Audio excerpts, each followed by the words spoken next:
Well, hello there, and welcome to another Minecraft tutorial. In this video, I'm going to show you how to build a jukebox record recovery system. So, if you've ever used a jukebox in Minecraft, you'll know that when you take a disc out of the jukebox, it kind of just flies everywhere. So, this system will allow you to just have your records in a nice little chest here, and when you finish listening to a record and you take it out, it'll automatically come back into the chest. You don't have to worry about being next to it, you don't have to worry about running after it, you don't have to be worried about it getting stuck in a block and raising to the surface. Whatever else might happen from items flying around, don't have to worry about it. And I'm actually really proud of this build, not because of what it does, I don't use jukeboxes that much, but because of how compact I got it. So originally, this design was a monster. It was huge and spaghetti wiring and stuff. I managed to compact it down to fit in a 3x3x5 area, so I'm really proud of that. So let me just demonstrate what I mean. So let's say I want to take blocks. Let's say I want to listen to the music disc called Blocks. And so let me make sure I'm in game mode 0 so that you can really see this. If I press it, yeah, it plays its music.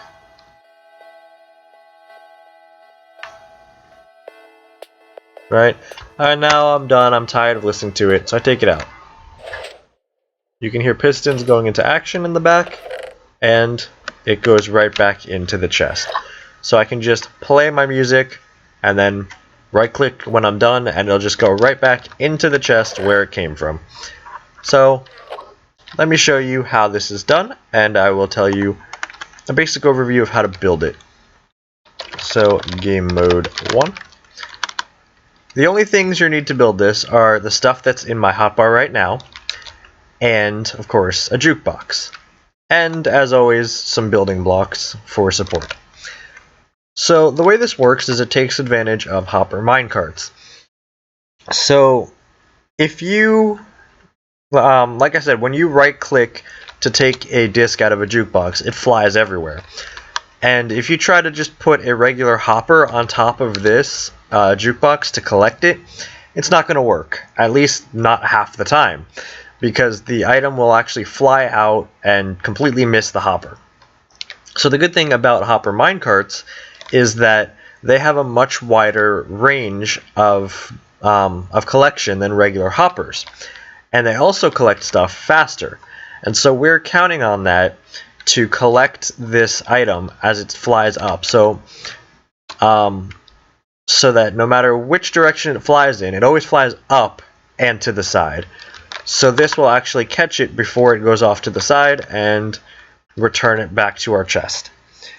And so the way we do that, first things first, we have this detector rail right here. I don't know if you can see the red on there. That is our detector rail. And it's on a slope, and the way you do that is just by placing it on top of the jukebox, and then placing it up here, placing another rail up here, and that'll cause it to be a slope, and when you break this rail, it'll just go back, and it'll stay a slope instead of returning back to being flat.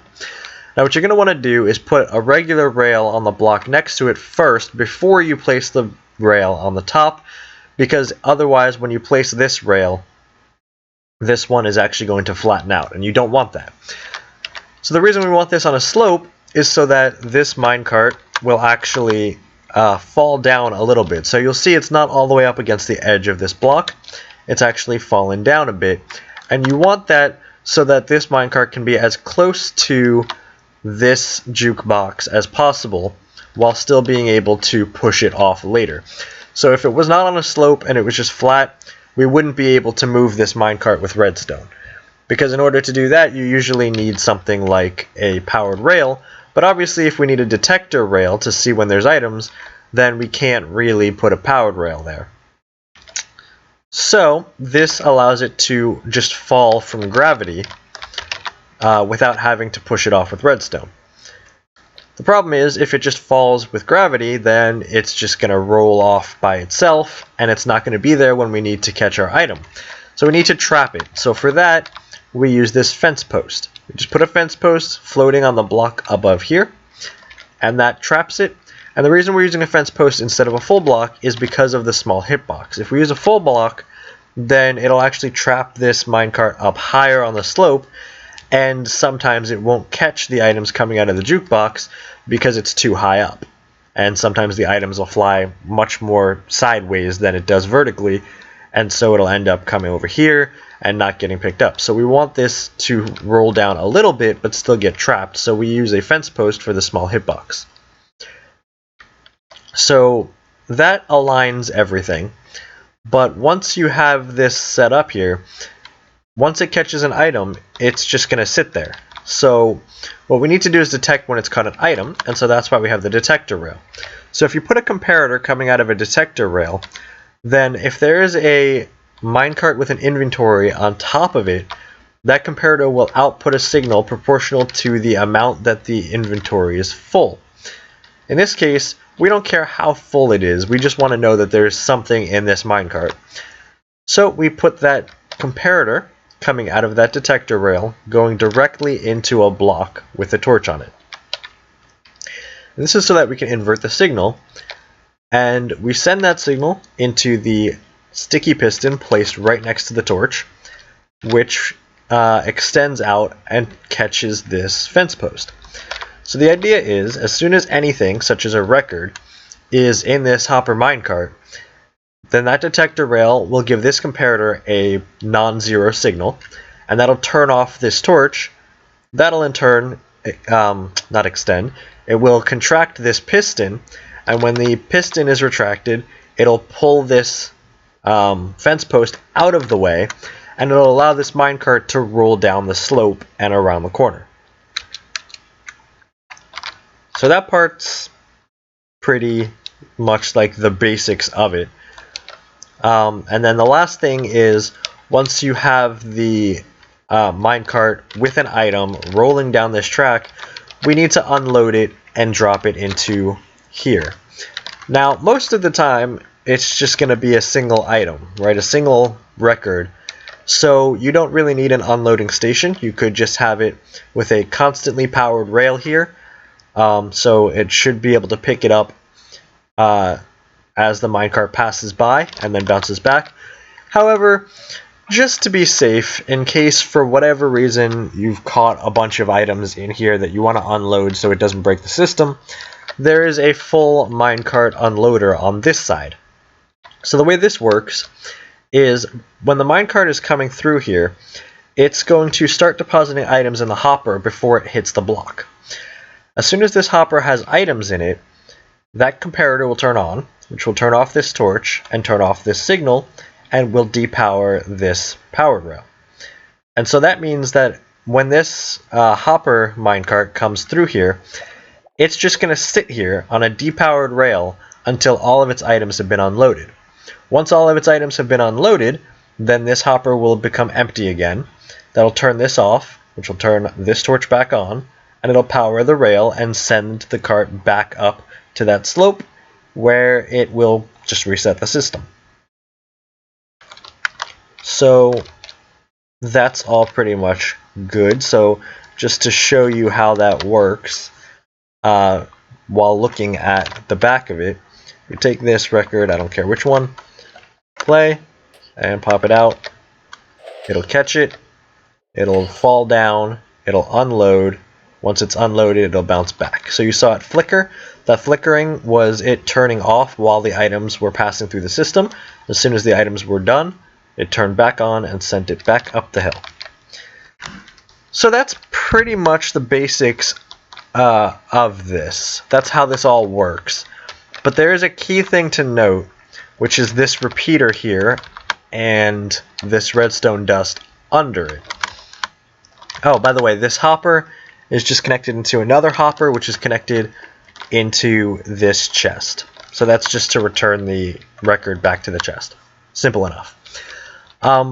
But you do need to consider something that wasn't a consideration when this was a big monster of a design, but once I compacted it, there was a bit of interference that I had to work with. So,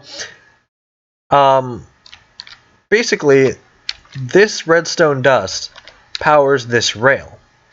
But at the same time, it's also next to this piston, which means normally this piston will always be extended because this torch is what's powering this dust, and this torch only turns off when there's items in the system, but the minecart can't get there to put the items in the system as long as this is extended, so it kind of keeps itself stuck in this state no matter what.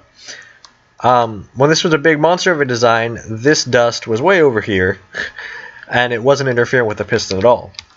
So when I compacted it, what I had to do was make sure that the same signal that turns off this torch will also turn off this torch, so that the piston won't be powered when it needs to retract.